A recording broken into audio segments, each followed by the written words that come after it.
Police स्टेशनची तोडफोड करणाऱ्या लष्करी जवानांनी महिला पोलीस कर्मचाऱ्यांनाही मारहाण केल्याचा आरोप करण्यात येतोय। मारहाण झाल्याचा आरोप करणाऱ्या शिल्पा काळे या महिला पोलीस कर्मचाऱ्याशी बातचीत केली आमचे प्रतिनिधी मुकुल कुलकर्णी यांनी। आपण आता आहोत उपनगर पोलीस ठाण्याच्या आवारामध्ये। हे उपनगर पोलीस चौकी आहे, पोलीस ठाणा आहे आणि आपण बघतोय ज्या पद्धतीने हल्ला झाला आतमधलं चित्रण आपण बघितलं आणि आता बाहेरचं विदारक वास्तव बघतोय। ह्या सर्व पोलिसांच्या गाड्या आहेत, त्या गाड्यांची तोडफोड झालेली आहे। पुढच्या बाजूला कुंड्या झाडं आहेत, त्या झाडांची तोडफोड झालेली आहे। संपूर्णतः उद्ध्वस्त करण्यात आलेला आहे पोलीस ठाणा आणि इथे काही कर्मचारी होते, महिला कर्मचारी होते आणि काही पुरुष कर्मचारी होते, त्यांना देखील मारहाण करण्यात आलेली आहे। आपल्याबरोबर एक महिला कर्मचारी आहे। नेमका काय प्रकार घडला त्या होत्या, त्या साक्षीदार होत्या, त्यांच्यावर सुद्धा हल्ला करण्याचा प्रयत्न आलाय, त्यांच्याकडनं जाणून घेऊया। मॅडम काय झालं सांगा। ते अचानक असे मध्ये घुसलेले आणि त्यांनी एक शिवी दिली आणि त्याच्यानंतर त्यांनी ते टेबलच्या काच वगैरे फोडला। त्यांच्या हातात हेल्मेट होतं। ते जवळजवळ 15-20 लोकांचा मॉब जो होता तो अचानक मध्ये घुसला, त्याच्यामुळे आम्हाला काहीच करता आलेलं नाही। ते धरलं, त्यांच्या हातात हेल्मेट असल्याने ते हेल्मेटनीच मारायचे आम्हाला। साधारणतः किती जण होते? ते बाहेर तर काही बघितलेलं नाही आम्ही फक्त आमचा जीव, हे अचानक काय झालं बुवा असं, तर आम्ही आमचा जीव वाचवण्याचा प्रयत्न केलेला आणि तर त्याच्यात त्यांनी कर्मचाऱ्यांना मारहाण करून आणि फोडतोड खूप नुकसान करून टाकलेले। किती कर्मचारी होते? आम्ही 6-7 कर्मचारी होतो मध्ये। आणि हे कोणाला शोधत होते? ते जे अधिकारी पोलीस कर्मचारी शोधत होते? पोलिसांना, कर्मचाऱ्यांना शोधत होते। हा, त्याला मारहाण करायची। पण हे काय कारण, हे वाद उत्पन्न होण्याचं कारण काय? हे तर अचानकच घडलेलं ना, म्हणजे आम्हाला काही समजलेलंच नाही काय झालं काय नाही। असं अचानक येऊन त्यांनी हल्ला केलेला। महिला कर्मचारी होते, तुम्हालाही काय मारहाण झाली त्याच्यामध्ये? ते दुसऱ्या कर्मचाऱ्यांना मारत असताना ते त्यांच्या हातात हेल्मेट होतं, ते हेल्मेटही मला पाठीमध्ये लागलेलं आणि नंतर काच लागलेली त्या मॅडमच्या पायाला, टेबलची काच फोडलेली। हा, साधारण हा प्रकार किती वेळ चालू होता? 15-20 मिनिटं बस।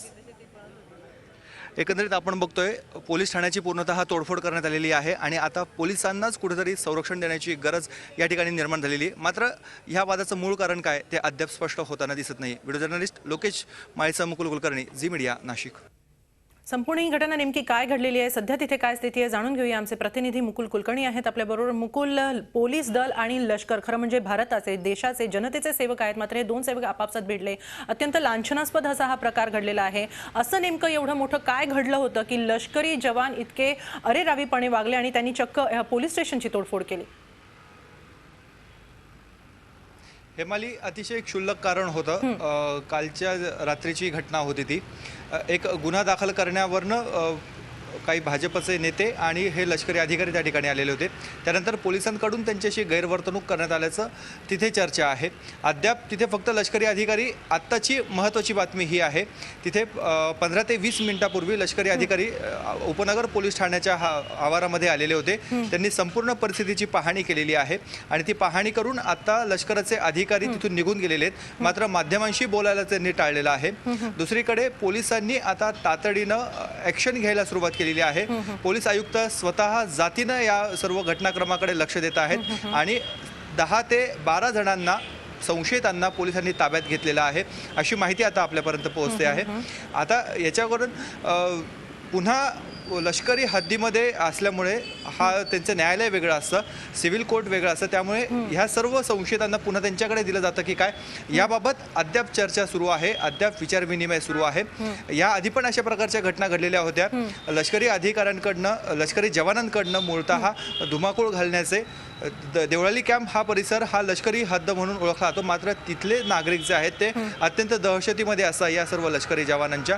त्यांची अरेरावी तिथे मोठ्या प्रमाणामध्ये दिसून येते, असं वारंवार उदाहरणं समोर आलेली आहेत आणि त्यामुळे इथे ते कारवाई करतात, इथे त्यांनी मारहाण केली तरी ते पुन्हा त्यांना त्यांच्या लष्करी हद्दीमध्ये घेऊन जालं जातं, त्यांना त्यांच्या कोर्टामध्ये नेलं जातं आणि तिथे त्याच्यावर काय सेटलमेंट होते हे कधीच आजपर्यंत बाहेर आलेले नाही आहे। त्यामुळे ही अरेरावी दिवसेंदिवस वाढताना दिसून येते।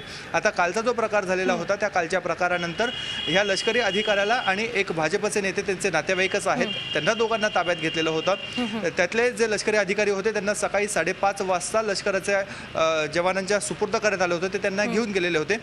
त्यानंतर जे भाजपचे नेते होते त्यांना जी अटक झालेली होती त्यांना सोडून द्यावं या मागणीसाठी भाजपच्या काही नेत्यांनी पदाधिकाऱ्यांनी त्या ठिकाणी आंदोलन पण केलेलं होतं. नक्की. त्या आंदोलनाला काही अवधी उलटतो न उलटतो तोच हे सर्व लष्करी जवान त्या पोलीस ठाण्यावर चाल करून गेलेले होते.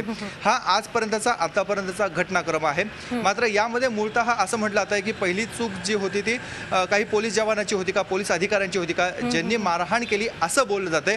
अद्याप ह्या प्रकारच्या गोष्टी ह्या फक्त चर्चा आहेत, त्या अद्याप समोर येत नाहीये. त्यांच्याकडनं मारहाण झाली आणि म्हणून त्याचा हा सर्व उद्रेक होता. तर मारहाण करण्या इतकं अरेरावी करण्याची गरज पोलिसांना पण का भासली आणि त्याच्यानंतर हा जो उद्रेक, हा जो संताप लष्करी जवानांनी केलेला आहे, हे वर्तणूक त्यांना शोभून दिसते का, हे सर्व प्रश्न आता नागरिकांकडून चर्चेले जात नक्कीच आहेत. अनेक प्रश्न असे उपस्थित राहत आहेत. धन्यवाद मुकुल, आपण दिलेल्या सर्व माहितीबद्दल. झी 24 तास रहा एक पाऊल पुढे.